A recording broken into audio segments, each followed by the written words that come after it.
Prosthetics. हम लोग का फील्ड है, मेरा फील्ड है orthotics and prosthetic. Orthotics, what is orthotics?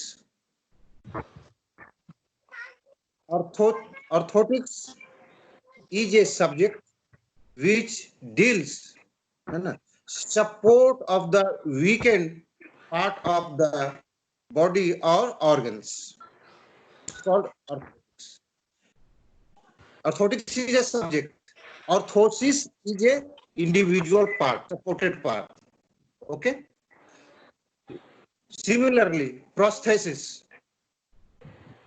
Prosthesis is a appliances, है ना, रिप्लेस ऑर्गन्स जो भी है।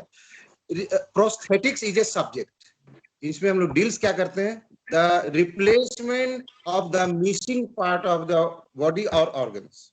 Prosthesis is a complete replacement and orthotics is the support. ठीक है, इसमें अलग अलग टाइप से जो भी सपोर्ट देते हैं, सपोर्ट पोलियो पैरालिसिस जो हम बना के देते हैं किसी को, वो चीज हमारा हो गया जिसको सपोर्ट कर सकते हैं, दे सकते हैं, रिप्लेसमेंट नहीं है।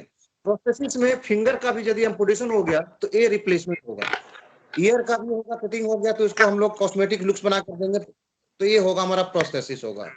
सिमिलरली लो नी प्रोस्थेसिस, पर लिम्ब प्रोस्थेसिस, ठीक है, ये हमारे दो टाइप्स हमारे होते हैं।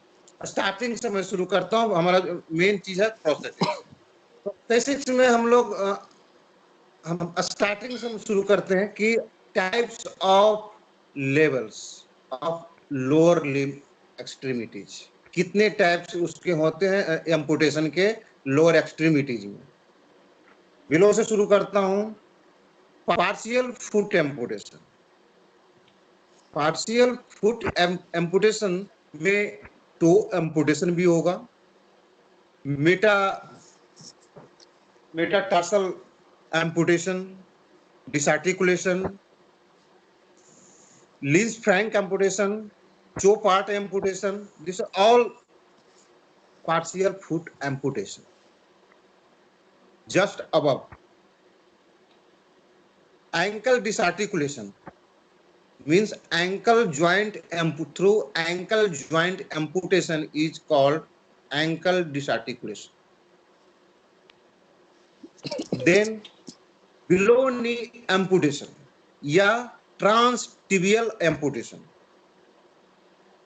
below knee amputation और transtibial amputation. above throw knee amputation, knee joint से, है ना, वो होता है हमारा knee articulation या throw knee amputation.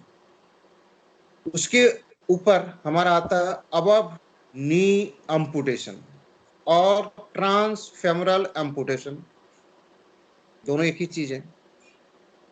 जैसे बिलो नी में होता है ट्रांसटिबियल एम्पुटेशन, जस्ट अबव नी में ट्रांसफेमरल एम्पुटेशन। उसके बाद हिप जॉइंट से हिप डिसआर्टिकुलेशन थ्रू हिप एम्पुटेशन और कॉल्ड हिप डिसआर्टिकुलेशन। जो लास्ट होता है हमारा रेयर केस 0.1%, जिसको हम लोग कहते हैं हेमी पेल्विक्टोमी एम्पुटेशन और pelvic bone through pelvic bone amputation, ये काफी रेयर होता है। ये हो गया types level of amputation of lower extremities, मतलब नीचे में जितने हमारे एम्पुटेशन होती है उसका जो लेवल होता है वो मैंने इसका। हाँ सर, क्वेरीज है? हाँ, जो ये ट्रांस पेल्विक आपने बताया उसमें कैसे करते हैं? पेल्विक आधा काट देते हैं, राइट वाला जैसे करना है तो आधा काट के निकाल देते हैं। यूनिलैटरल और बाइलैटरल।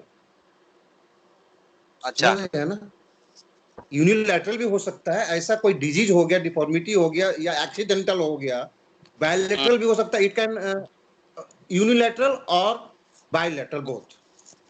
अच्छा, ये कोई सर्जन इसको नहीं काट करके यूनिलैटरल आप जो थ्रू पेल्विक को एम्पुटेशन करेगा, ये एक्सीडेंटल केस, उसको लाइफ सेविंग करने के लिए ये एम्पुटेशन हो सकता है।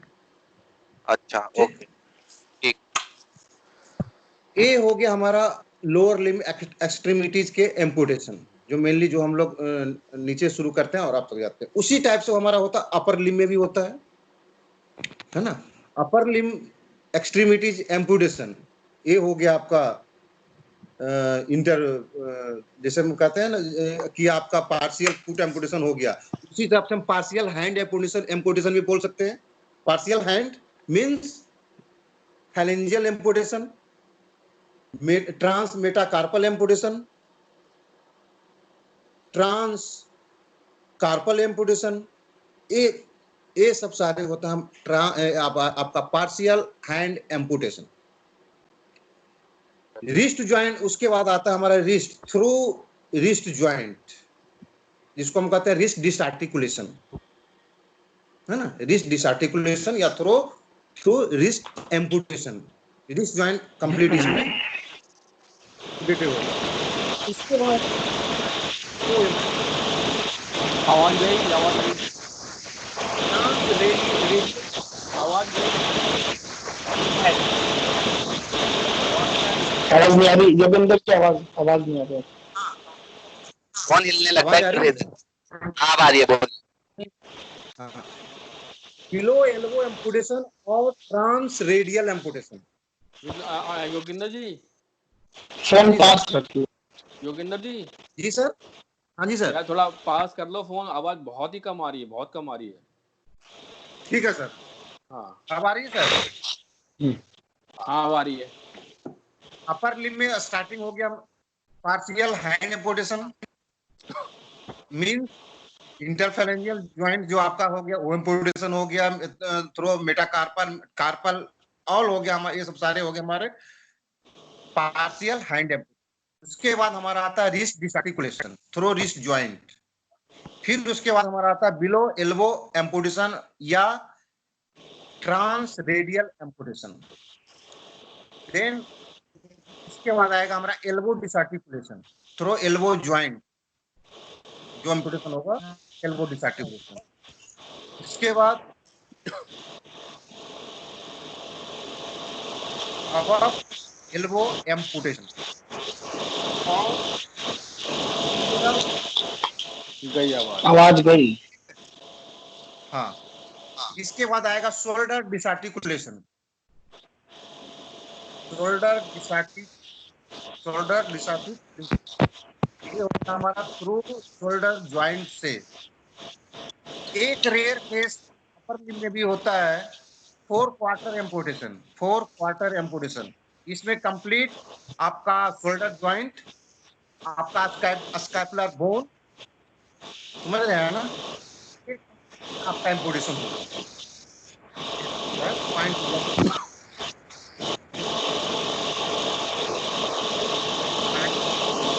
आवाज गई, आवाज नहीं आ रही भाई साहब जरा सी भी, अभी भी बहुत कम है।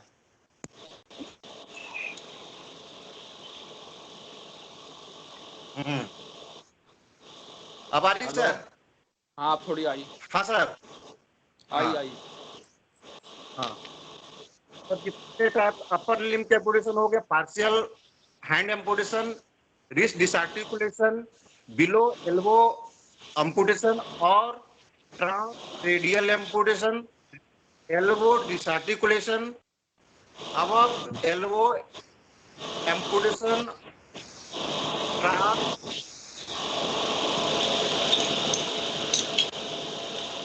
Shoulder disarticulation. उसके बाद rare to rare 4 quarter amputation. ठीक है। अच्छा एक चीज बताओ, क्वार्टर आपने कहा था बिलो नी या अबो नी के लिए 5 से 6 इंच का ऑप्टिमम डिस्टेंस होता है, ठीक है ना? हेलो सर, बिलो नी के लिए, बिलो नी जो होता है सर उसका लिए 6 to 8 होता है। अबव नी के लिए क्या होता है, क्योंकि इसका लेंथ ज्यादा होता है। टिबिया और फिबुला का जो लेंथ होता है वो ज्यादा होता है, टिम्बरल बोन होता है उसका लेंथ कम होता है। टिम्बरल बोन के लिए जो रखा है 6 इंच रखा गया है आइडियल स्टम्प के लिए, और बिलो नी के लिए 6 to 8 इंच आइडियल स्टम्प। और इसके लिए जो अपना बिलो एल्बो अबो एल्बो बिलो सही है बात यार। क्या हो गया, चक्कर क्या हो गया आगे?